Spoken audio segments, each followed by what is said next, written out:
This is chapter 4. I want you to read 12 to here, through 13. The Word of God is something alive and active. It cuts more incisively through any two-edged sword. It can seek out the place where soul is divided from spirit or joints from marrow. It can pass judgment on secret emotions and thoughts. No created thing is hidden from him. Everything is uncovered and stretched fully open to the eyes of the one to whom we must give accounts of ourselves. Oh, thank you. You can read. I bet you live in the suburbs. I live straight into the The word is alive and active. It really is. The truth is alive and active, and it's sharper than a two-edged sword. And that's the point, alive and active. And I don't see too many. Now, that doesn't mean it doesn't exist because I don't see it. But I don't see too many Christians who you can recognize that the word is alive and active in them. It seems to be dead. They don't seem to have life in them. And I'm wondering why. Why is that? Have anybody noticed that besides me? That the word is not alive and active in most people? Right. Have you noticed that? Yes.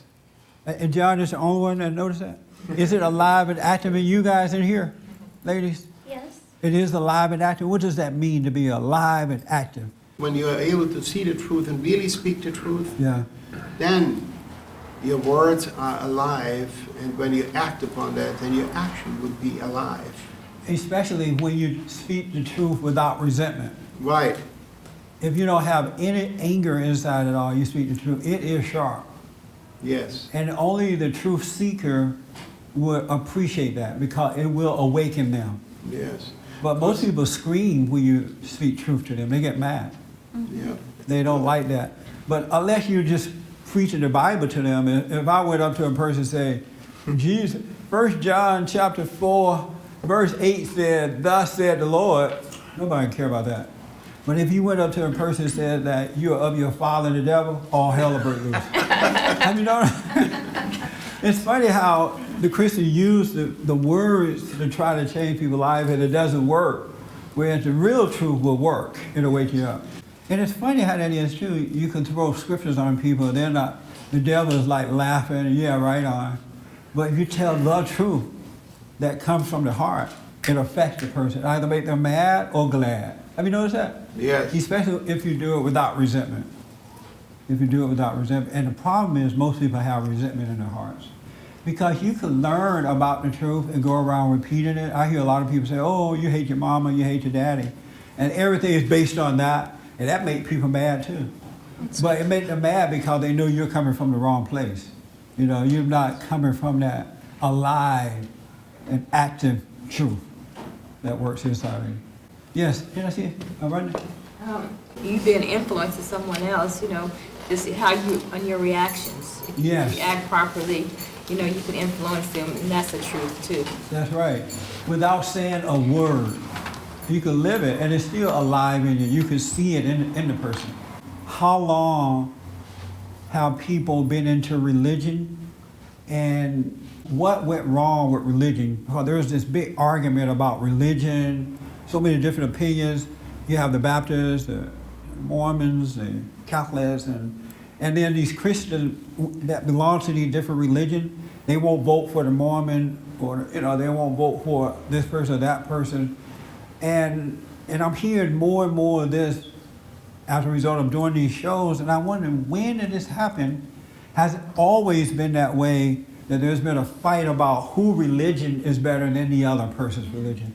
And that's why a Christian can't come together, because they join religions rather than becoming of the Spirit. Because God said we should worship Him in spirit and in truth. And if you are of the Spirit, you can't own the Spirit.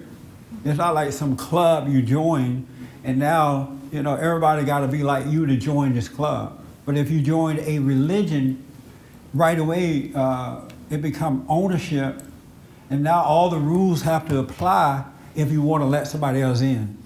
Have you noticed that? Yes. And I think that's what's wrong with religion. You're not supposed to have religion. You're not supposed to belong to a club that's called religion, Baptist, Catholic, Mormon. You're supposed to be of the Spirit. I don't think Christ, unless I'm wrong, I don't think Christ belonged to a religion, did he? If you were the Bible go-to guy and I asked, did Christ belong to a religion, what would you say? He did not. Actually, he established the truth.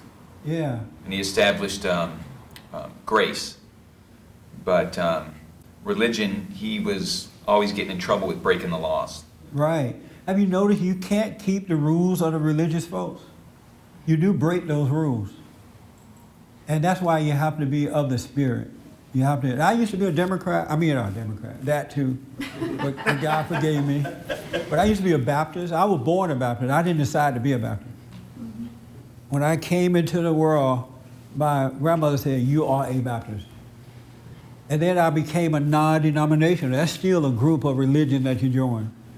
But now, when God changed my heart and gave me that Spirit to live by, I don't feel that I belong to any religion.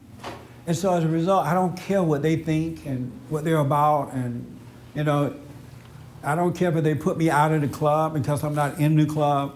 And that's that freedom that God wants us to have. He wants us to be free. But if you belong to a club, to a religion, you are not a free person. Because you're not going to like, we were talking earlier before the meeting about how even in your family, if one person is a Republican, the other one is a Democrat, there's a fight going on. Their party is better than any other party, when in reality, both parties are messed up. So you can't even join that. You can help out, you can get involved, but don't join. And you really can't join a religion. You're never going to find God that way. You got to let go of that religion and become a free person. That makes sense? Anybody disagree with that? Wisdom doesn't come by reading the Bible. But most people think that it comes from reading the Bible. And they never get it. No.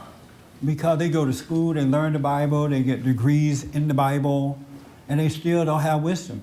Right. And that's amazing, huh? But anyway, the word have to be sharp. It's supposed to be sharp, but not with anger. It's not your tongue that God is talking about. It's the truth that lives inside of you. And it changes your life first, and then when you're out there, it changes other people's lives as well. And some people go to overreact, they take it personally, but it's not your fault, it's their fault. But you have to make sure you're coming from the right place, because the mind will tell you now to go out and just cut people with the truth, right? But that's the wrong spirit about it.